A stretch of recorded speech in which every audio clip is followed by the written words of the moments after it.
Hey, what's going on, everybody? Jordan PYLE here with PYLE Residential at Keller Williams, Chicago, Lincoln Park. We got a beautiful, beautiful sunny day out there. Spring is right around the corner. It's actually officially here, but the spring weather is coming shortly. So I wanted to send out a Q2 market update on the Chicago real estate market. So what I'm gonna do really quickly in about 2 minutes, maybe 2.5 minutes, is I'm gonna run through 4 different types of consumers and then ultimately how our current real estate market here in Chicago impacts you if you are one of those type of consumers. So the first one that I'm going to talk about is if you are a current buyer that is wanting to purchase a property in Chicago. A lot of people are still renting these days. Last year, just about 50%, if not a little bit more than 50% of all home purchases were conducted by first-time home buyers, specifically millennials. So what is happening and what we're starting to notice is that interest rates are still very low. The Fed has officially announced that they are not going to be raising the baseline interest rate anymore this year. So we have started to see a little bit of a recession in terms of those rates that consumers are out there borrowing. So one thing that you want to take away from this is that while money is still cheap, there are a ton of buyers in the market and there's not a lot of inventory. So there's going to be competitive situations, multiple bid offers, and this is why it's really important that you have an agent that knows how to kind of help you navigate that process and make your offer look like the best offer so that you can ultimately get the home of your dreams. The second is if you're a seller in today's market. So you own a home, you got some equity in the home, maybe you don't, but maybe you just have something new in your life that is forcing you to transition into something new. As a seller, we are still in a seller's market, so not a lot of inventory, so home prices are still relatively high.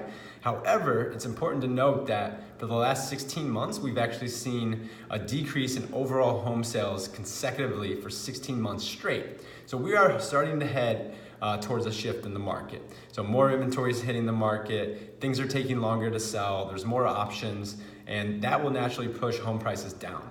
So that is if you're a buyer and a seller. If you're a seller, it's still a great time to list, especially in the next month, right before the official spring market and the nice weather, because people are out there looking for homes, trying to get into new places before the school season starts. So definitely try to lock someone in between May and June, May and July/August before kids go back to school. So if you're a seller, you're in a position that you can sell and make a little bit of money. There's no reason to wait. You should do it ASAP. So the third category of consumers right now are investors. So anyone that's out there looking for whether it be buy and hold investments or fix and flips, I will say that buy and hold investments, the margins are a little bit smaller, but a very, very lucrative thing that I think more people should take advantage of. Myself is one of those that I'm actually going to be pursuing this angle in 2019 as well, is to buy a 2 to 4 unit building, house hack that building. Some of you guys may have heard that term. Essentially what that means is that you're a primary occupant and you're going to be living in one of the units, and then you're going to use the rents from the other units to basically pay down your mortgage and either live for free or live for very little. So what I'm seeing in the buy and hold space is that a lot more people are starting to realize that that is a very lucrative opportunity to help them build wealth.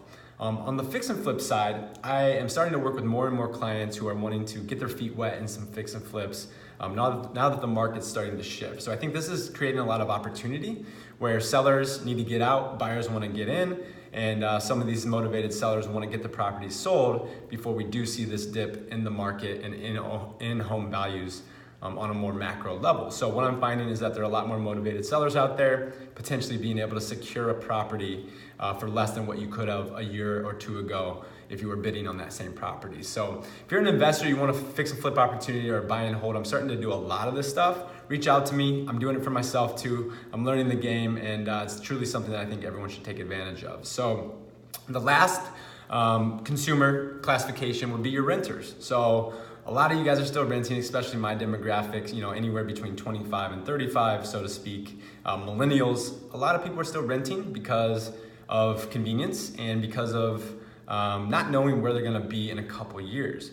So what I would tell you as renters is there's tons of new luxury buildings out there, lots of good inventory. Rents are really high. However, if you're in that situation where you're not gonna be in Chicago for maybe 2, 3, 4 or 5 years and beyond, then I would recommend you not buying a property if you're gonna be here less than 3 years. And that's just the truth. It's not perfect for everyone to buy a property. So when you ask, how's the market? It really depends on what your specific situation is. So what I want you to do is, if you have any questions, whether you're a buyer, seller, investor, or a renter, reach out to PYLE Residential and our team. We can definitely be here as a soundboard to give you all the information, let you take that information, digest it, and then ultimately formulate a game plan of what makes the most sense for you at this point in your life. We're here to be a resource. We are very, very grateful and appreciative of all your referrals. I'm starting to get a lot more these days from you guys. And hopefully that's a testament to the hard work and the level of service that we are providing here to all of you at PYLE Residential. So the last thing I want to say is just thank you all again for all your support with the 30 under 30. Unfortunately, I did not make the cut to the final 30 this year, but I made the 50 finalist, and that in itself is a big win for me. So thank you all for all your voting, all your support. Could not made it that far without you. And like I said before, if there's anything I can do for you, whether it's real estate related or personal, I'm here to be a resource and I'm here to help you. I'm truly grateful for you. I hope all of you have an amazing spring season, and just call JP if you have any questions. Talk to you soon.